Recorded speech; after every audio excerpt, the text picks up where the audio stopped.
내가 다니고 있는 회사에 애정이 없는데 퇴사를 고민하시는 분들은 뒤로 가기를 해주십시오. 하지만 10년 이상 근무한 회사에서 진지하게 퇴사를 고민하시는 분들이라면 이 영상을 끝까지 보시면 큰 도움이 되실 겁니다. 반갑습니다. 여러분들의 성장을 돕는 매일 성장 꾸준맨입니다. 궁금한 거 못 참는 분들이 많으시니까 바로 본론으로 들어가겠습니다. 제가 억대 연봉의 대기업에서 퇴사하게 된 첫 번째 이유는 현실에 타협해서 살아가고 있는 내 자신이 너무 싫었습니다. 첫 번째 이유를 공감하시려면 저만의 특이한 이력을 먼저 이야기해야 할 것 같은데요. 저는 27살 장교로 전역을 하고 사회에 나왔을 때 기생충 영화 주인공들처럼 20평도 안 되는 반지하에서 부모님과 10년 넘게 살았습니다.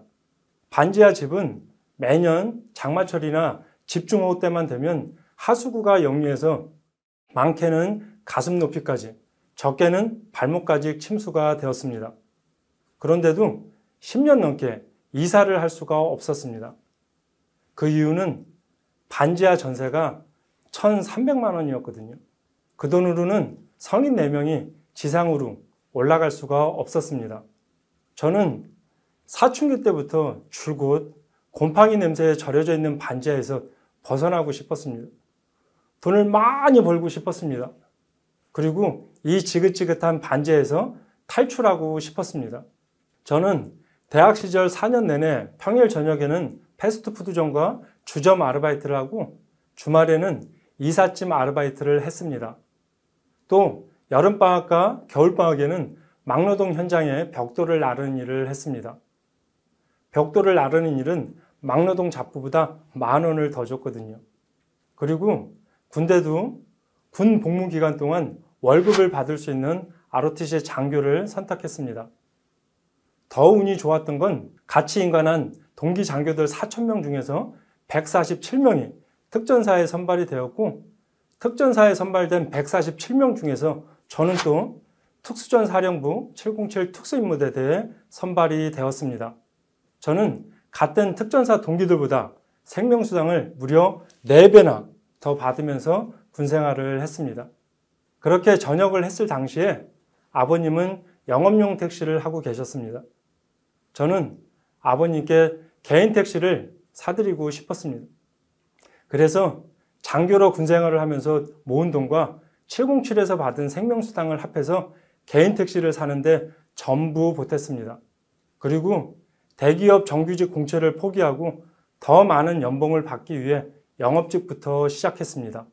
누구보다 잘해야 한다는 절실함이 있어서였는지 저는 20대부터 억대 연봉 영업사원이 되었습니다.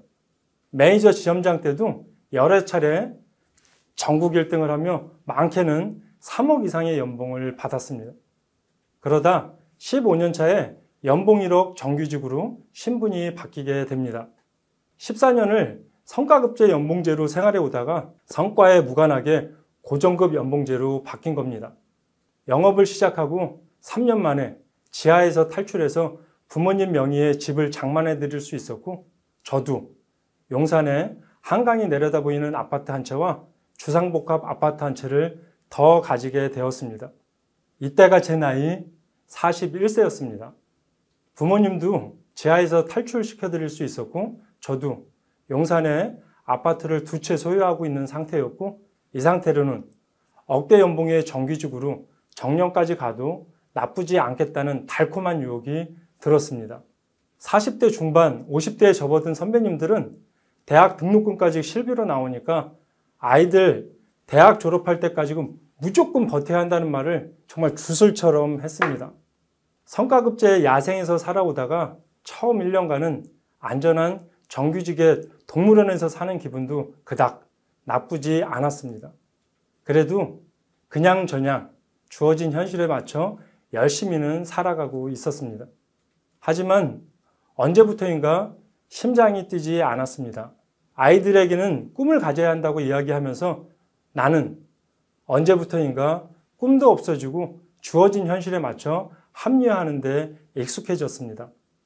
이 상태로 더 가다가는 안 되겠다는 생각에 정규직 만 2년 만에 퇴사를 결심하고 사표를 냈습니다. 준비 없이 퇴사를 하고 나서 사실 후회도 하고 고생도 정말 많이 했습니다. 그런데 이때는 젊었던 것 같습니다. 고정된 연봉을 받는 대기업 정규직에 타협하며 살아간다는 것이 정말 너무 싫었습니다. 두 번째 이유는 지금은 나에 의한 퇴사지만 더 늦으면 회사에 의한 해고가 된다라는 두려움이 정말 컸습니다. 저는 30대 중반에 사장보다 많은 연봉을 받았습니다. 전국 1등 세일즈 매니저로 신문에 인터뷰 기사도 실리고 많은 회자가 되었습니다. 14년간 성과급제로 고액 연봉을 받으며 이렇게 살아왔습니다. 그러다 41살에 정규직이 되었습니다. 정해진 연봉을 받고 이제 인사권도 회사가 가지게 되었습니다. 이제 서울에 있다가 대전, 부산으로 발령이 날 수도 있고 본사로 발령이 날 수도 있습니다. 그리고 성과에 따라 해고가 될 수도 있습니다. 한 번도 이런 생활을 해본 적이 없었던 저로서는 이게 가장 두려웠습니다. 나의 생사 여탈권을 회사가 가진다는 게. 지금은 내 의지로 퇴사할 수 있지만 몇 년만 더 이 달콤한 생활에 익숙해지면 나도 벗어나는 게 쉽지 않겠다는 생각이 들었습니다. 그때는 내 의지로는 할 수가 없고 회사에 의한 해고만 남게 될 거라는 생각에 두려웠습니다. 마지막 세 번째 이유는 한 살이라도 젊을 때 평생 은퇴 걱정 없는 내 사업을 시작해야 한다는 절박함이었습니다. 50대에 회사에 의한 해고가 되거나 정년퇴직을 하고 나면 어떤 도전도 못할 것 같다는 절박함이 퇴사를 결심하게 되었습니다. 하지만 정작 회사를 나와 사업을 시작하고 많은 고난과 시련을 겪었습니다. 벼랑 끝에 내몰리기도 하고 몇 차례 사기도 당했습니다. 저는 이 과정을 겪으면서 퇴사 전하고는 비교할 수 없을 정도로 단단해졌고 게임 레벨처럼 생존 레벨도 높아졌습니다. 50대 중후반에 정년퇴직을 했다면 지금처럼 고난과 시련을 이겨내지 못했을 것 같습니다. 사업이 어려워졌을 땐 여러분들이 상상하는 것보다 더 끔찍하거든요. 대기업 정규직 생활은 정말 온실 속이었습니다.